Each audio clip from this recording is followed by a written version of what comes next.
Hello everyone, I am Tatiana Franklin, and I will be giving you guys some insight about the 53rd National Convention of Kappa Epsilon. After this presentation, you should know what to expect at the convention and how to prepare for it.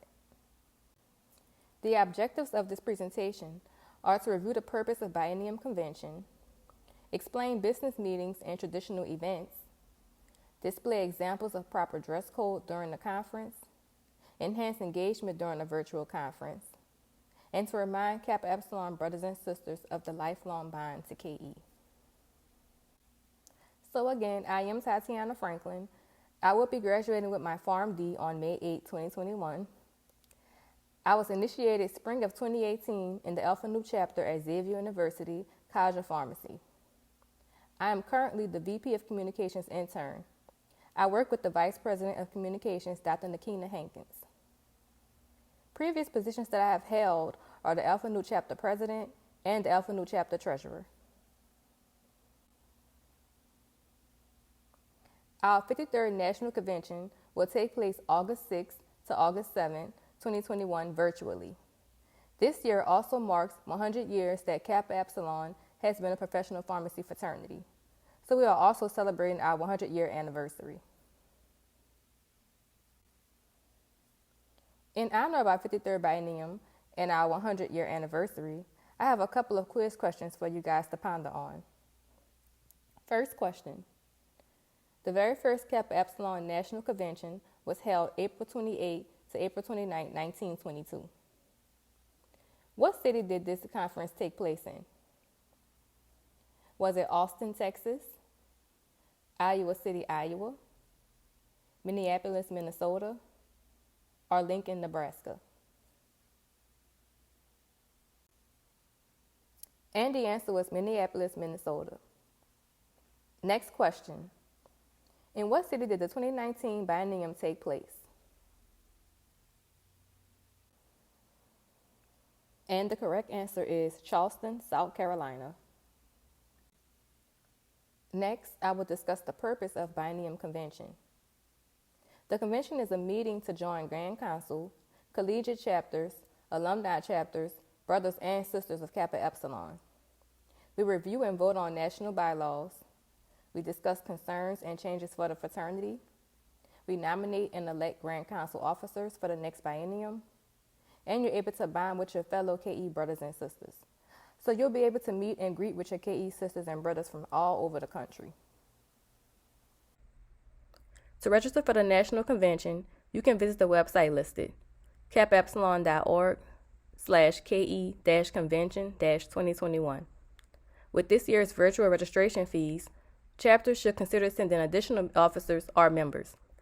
Typically, a chapter will anticipate budgeting more than $2,000 to send 2 delegates to convention. This year, a chapter could send their 2 delegates and 3 additional members for less than half of that cost. If more members and officers from a chapter attend, this will allow more people to bring back knowledge and ideas to their campus in the fall.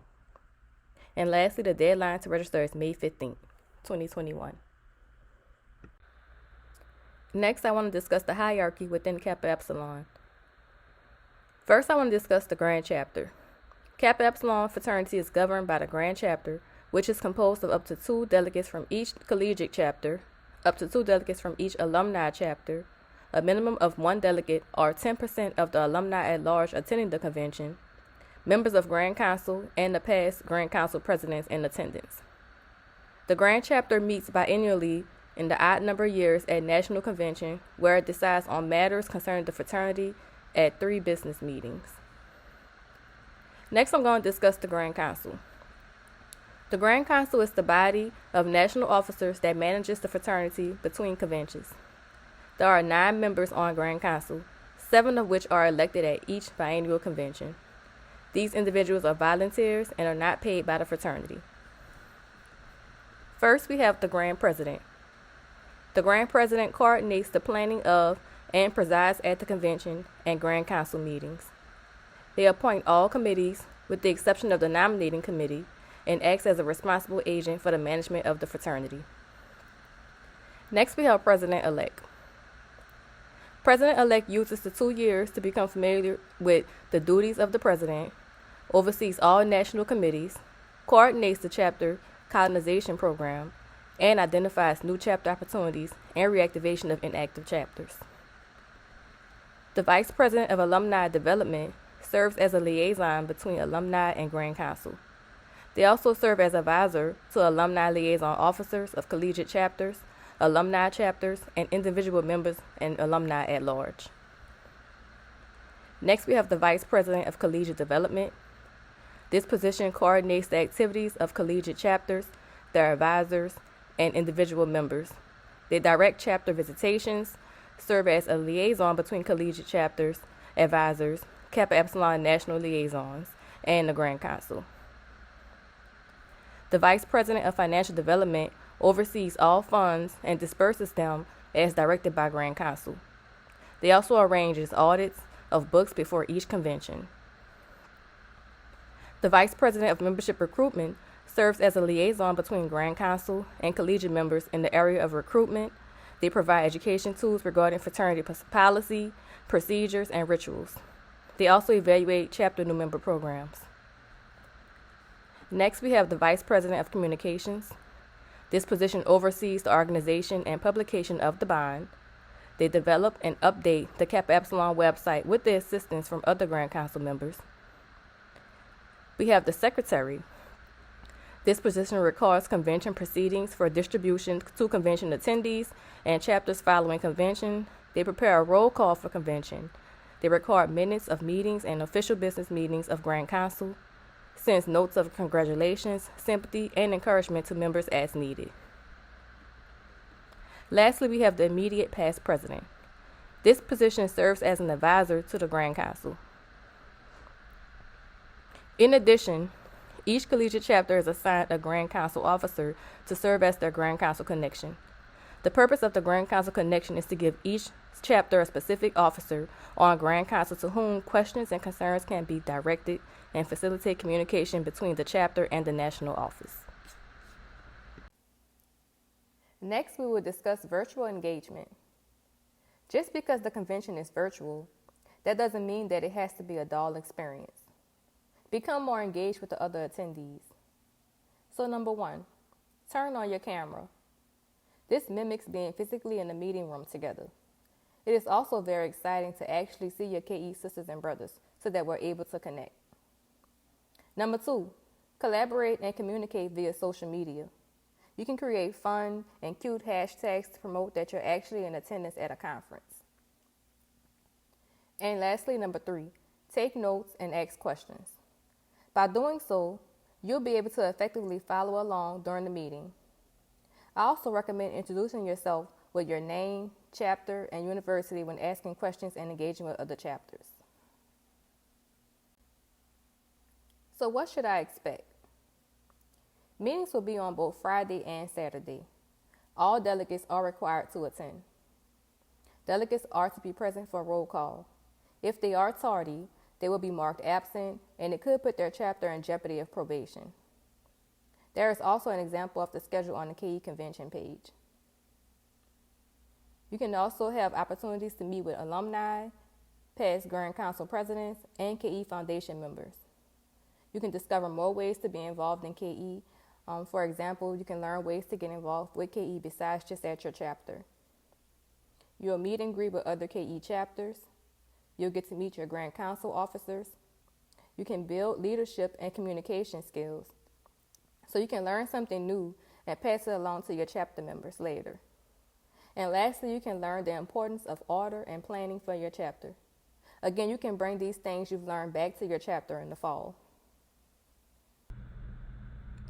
Next, we will discuss the core of convention. The conference will be in Central Standard Time, so everyone please make note of that. Also, the convention schedule may fluctuate as we get closer to August. So what to expect during business sessions? Business sessions are the moments where we will discuss any changes to bylaws, any nominations for Grand Council from the floor, and the election of Grand Council. During breakout sessions, the VP of Collegiate Development, Christina Rosas, and VP Membership of Recruitment, Ashley Sudaday, will lead Collegiate Breakout. This is the session where collegiate members get to discuss some of the challenges they are facing, their success, form submissions, and award nominations. Alumni breakout sessions are for members who are graduating and alumni members. These sessions focus on how to remain involved in KE as an alumni member and career development. Moving forward to our keynote speakers. Our keynote speaker will be Dr. Erin Fox, the Senior Director of Drug Information and Support Services at the University of Utah Health. She is the recipient of numerous awards and a national expert on drug shortages. Her keynote will speak to the role of pharmacists as advocates. We are also welcoming back Leslie Riley to Kappa Epsilon's National Convention. She is a professional speaker and internal facilitator. Leslie will be leading us through small group exercises on personal leadership and valuing team diversity and attacking challenges in the post-COVID world. Lastly, we will discuss elections. Grand Council is elected biennially at the meeting of Grand Chapter. A slate of candidates for Grand Council must be drawn by the Nominations Committee and published by April 15th of the convention year.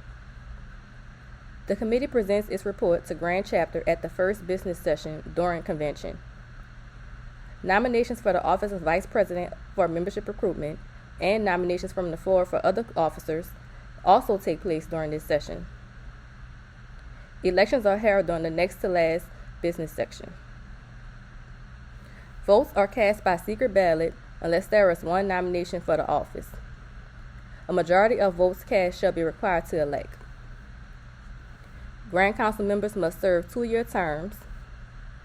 The candidate for president-elect must have held previous positions on Grand Council, and a candidate for office of Vice President of Membership Recruitment must be a collegiate member that will be graduating prior to the next convention and must be in good standing at the time of election.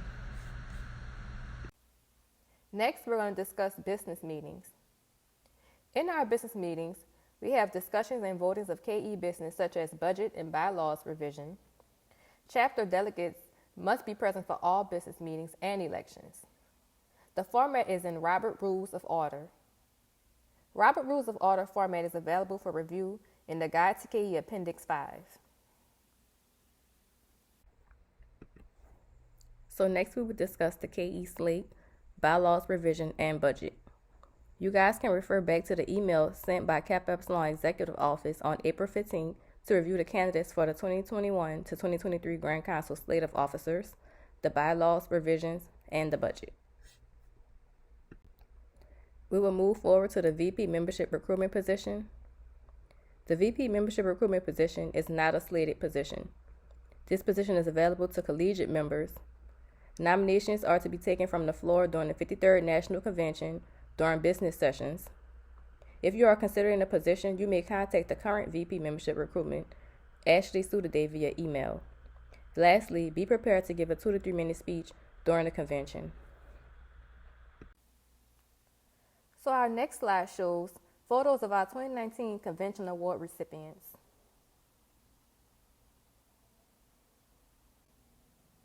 This slide shows a group photo taken at the 2019 convention held in Charleston, South Carolina. So what should you wear to a virtual convention? Attendees should wear the same attire that they would wear if the conference was in person. It's always safe to dress business casual. This can include button shirts, polo shirts, khakis or slacks, a dress, skirts, a blouse, sweaters, and even a blazer or tie is optional. I want to remind you guys to dress comfortably, but to also wear bottoms. I know we're virtual, but we should still wear professional bottoms. So next I want to briefly discuss some end of the semester reminders. We have some forms due by May 1st. We have the Spring Recruitment Membership Education Report, the Spring Recruitment Membership Education Appendix, the Annual Chapter Evaluation and History Report, the Chapter Financial Report, and the Advisors Report. The Advisors Report should be submitted by advisors and not students, and the new member appendix should be submitted by newly initiated members, not old members. If you have any questions, please email your Grand Council connection or ke@affinity-strategies.com. Thank you for your time. I hope that after now completing this presentation, you'll feel more prepared for the 2021 convention in August. Thank you.